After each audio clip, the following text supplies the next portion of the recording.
जय श्री कृष्ण मित्रों, आप सभी को R R R Verma channel में स्वागत है। प्रार्थना करती हूँ कि आप लोग भी स्वस्थ होंगे। भगवान गणपति माता गौरी की कृपा आप पर बनी रहे।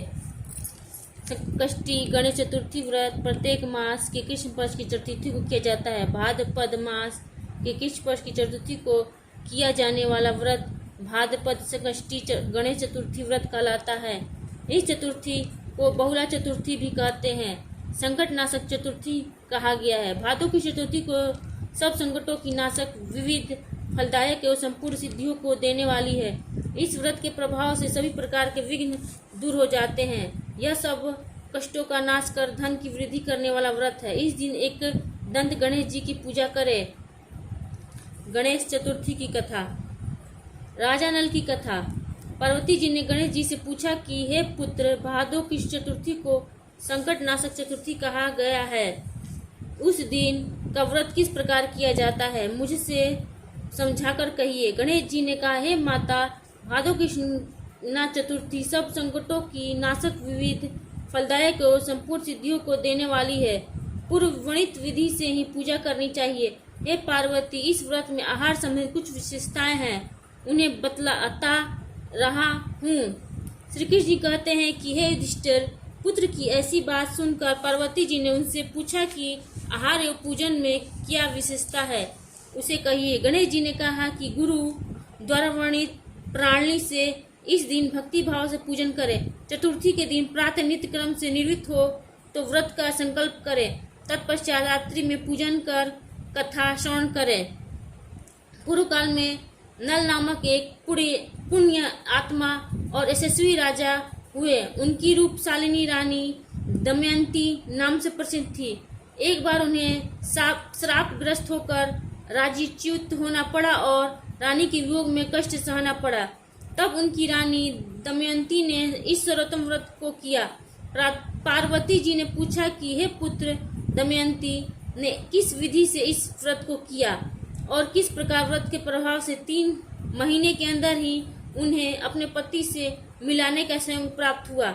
इन सब बातों का आप बतलाइए। श्री कृष्ण जी ने कहा कि हे युधिष्ठिर, पार्वती जी के ऐसा पूछने पर बुद्धि के भंडार गणेश जी ने जैसा उत्तर दिया उसे मैं कह रहा हूँ, आप सुनिए। श्री गणेश जी कहते हैं कि हे माता, राजा नल को बड़ी बड़ी आपदाओं का सामना करना पड़ा।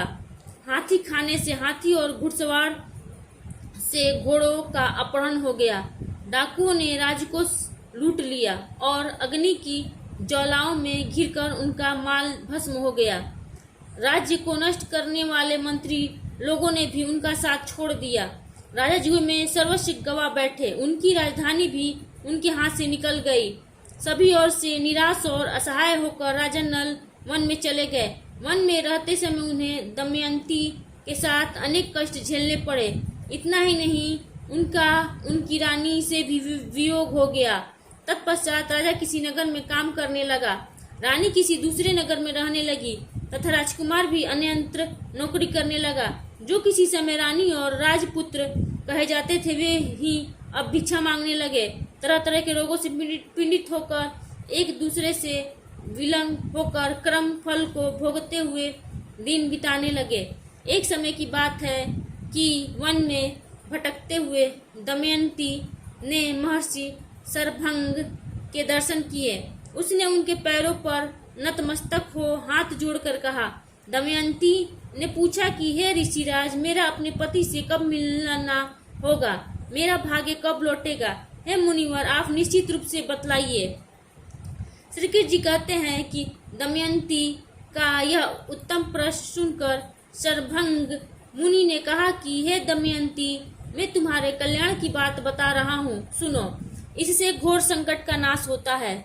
यह सब कामनाएं पूर्ण करने वाला एवं शुभदायक है। भादो मास की कृष्ण चतुर्थी संकट नाशन कही गई है। इस दिन नर नारियों को एकादंत गजानन की पूजा करनी चाहिए। विधि पूर्वक व्रत एवं पूजन करने से ही हे रानी, तुम्हारी संपूर्ण इच्छाएं पूरी होगी।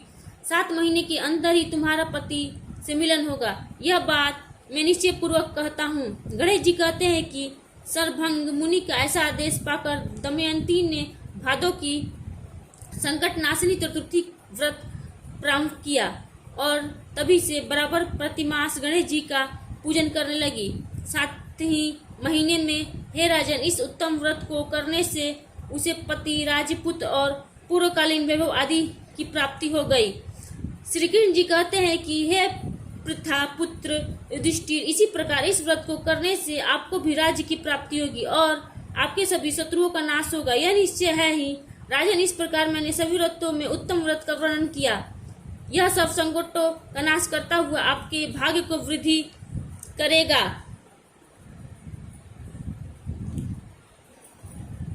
जय गणेश जी की देवा।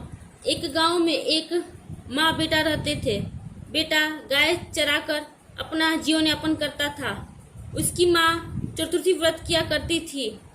भाद्रपद चतुर्थी के दिन वह 5 चूरमे के लड्डू बनाकर, एक लड्डू चौथ माता को, एक गणेश जी भगवान को, एक लड्डू ब्राह्मण को देती, एक बेटे को खिलाती और एक स्वयं ग्रहण करती।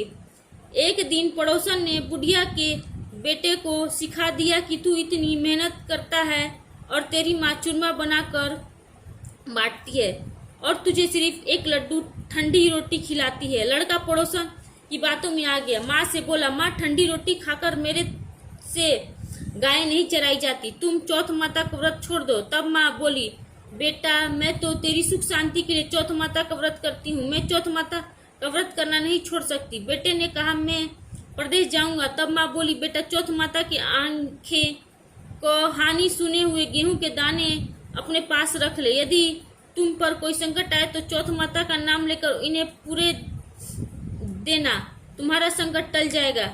लड़का प्रदेश जाने लगा। रास्ते में एक नदी आई।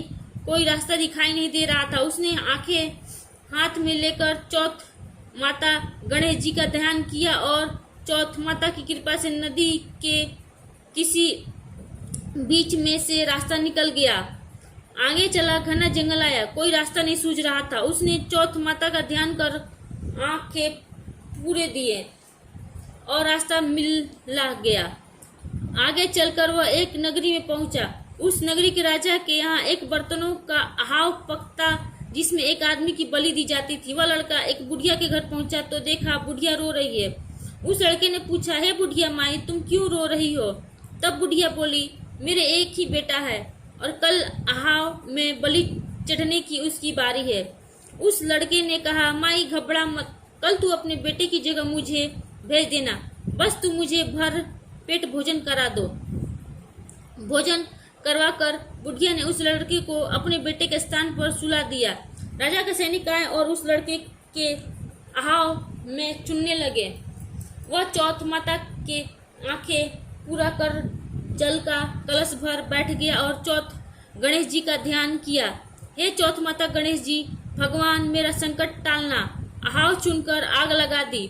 1 महीने में पकने वाला अहाव एक ही दिन में पक गया। यह जानकर राजा को आश्चर्य हुआ। सै अहाव देखने आए। राजा ने सैनिकों को कलश उतारने को कहा। सैनिक कलश उतारने लगे तो अंदर से आवाज आई, बर्तन धीरे उतारना। सभी को आश्चर्य हुआ। राजा ने उस लड़के से पूछा, तुम कौन हो? तुम्हारा जीवन कैसे बचा? तब उसने कहा, मैं वही हूँ जिसको अहाव में चुना गया।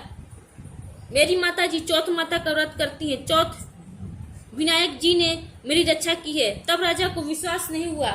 उसने 2 घोड़ों मंगवाए, एक पर खुद बैठा और दूसरे पर जंजीरों से बांधकर उसको बैठा दिया और कहा, यदि तेरी जंजीरें खुलकर मेरे हाथ में आ जाएगी तो मैं चौथ माता को सच्ची मानूंगा। उस लड़के ने श्रद्धा भक्ति से आंखें पूरे मूंद कर कहा, हे चौथ माता, अब तक मेरी रक्षा करी, इस बार भी मेरी रक्षा करना। देखते ही देखते लड़के की जंजीर राजा के में बंध गई। राजा ने कहा, तेरी चौथ माता सच्ची है। राजा ने अपनी कन्या का विवाह उस लड़के से कर दिया। बहुत सारी धन संपत्ति देकर विदा किया। जब लड़का गांव के पास पहुंचा तो गांव के लोगों ने कहा, माई, तेरा बेटा बहुत धूमधाम से आ रहा है। बुढ़िया माई की खुशी का ठिकाना नहीं रहा। लड़का माँ के पैरों में गिर गया और बोला, माँ, ये सब तेरी चौथ माता विनायक जी की कृपा से हुआ है। ये सब तेरी चौथ माता के व्रत का फल है। सारी नगरी में कहलवा दिया, सब चौथ विनायक जी का व्रत करेंगे। हो सके तो 12 महीने की, नहीं तो 4 चौथ का व्रत तो सबको अवश्य करना चाहिए। हे चौथ माता, जिस प्रकार उस लड़के की रक्षा करी वैसे सबकी रक्षा करना। जय बोलो चौथ माता की जय, जय बोलो गणेश जी भगवान की जय। एक साहूकार का बेटा बहुत थे। साहूकार के पास पूर्वजों का कमाया हुआ बहुत सारा धन था। दोनों कुछ काम नहीं करते थे, उसी धन संपत्ति से अपना गुजारा करते थे। जब बहू गाय को रोटी देने नीचे जाती तो उसकी पड़ोसन पूछती, बहू क्या खाकर आई है? तब वो कहती, ठंडी बासी खाकर आई हूँ। एक दिन साहूकार के बेटे ने यह बात सुन ली और उसने अपनी माँ को सारी बात बताई और पूछा, माँ तू रोज गरम गरम खाना परोसती है, तब भी तेरी बहू पड़ोसन से ठंडी बासी खाकर आई हूँ ऐसा क्यों कहती? तब माँ ने कहा, बेटा मैं तो चारों थालियां एक समान लगाती हूँ, पर यदि तेरे को विश्वास नहीं हो तो कल अपनी आंखें बंद कर सो जाना और अपनी आंखों से देख लेना। दूसरे दिन बेटे ने तबीयत खराब होने का बहाना कर लेट गया। उसने देखा उसकी पत्नी ने खीर खांड का गर्मा गर्म भोजन किया। रोजना की तरह नीचे उतरी। पड़ोसन ने पूछा, बहू क्या खा कर आई है? उसने वही रोजना वाला जवाब दिया, ठंडी बासी तरबासी। तब उसके पति ने उसका हाथ पकड़ लिया और पूछा, अभी तो तू गरम गरम खाना खाकर आई है, फिर झूठ क्यों बोला? तब उसकी पत्नी ने कहा, ये धन ना तो आपका कमाया और ना ही आपके पिताजी का। अगर इसी तरह धन खर्च करते रहे तो एक दिन गरीब हो जाएंगे। उसके पति को पत्नी की बात बुरी लगी और वह प्रदेश चला गया। उसकी पत्नी 12 महीने के चतुर्थी व्रत किया करती थी। उसके पति को प्रदेश में रहते हुए 12 वर्ष बीत गए। तब चौथ माता विनायक जी ने सोचा, अब इसके पति को बुलाए लाना चाहिए, नहीं तो इस कलयुग में हमें कौन मानेगा, कौन पूजेगा।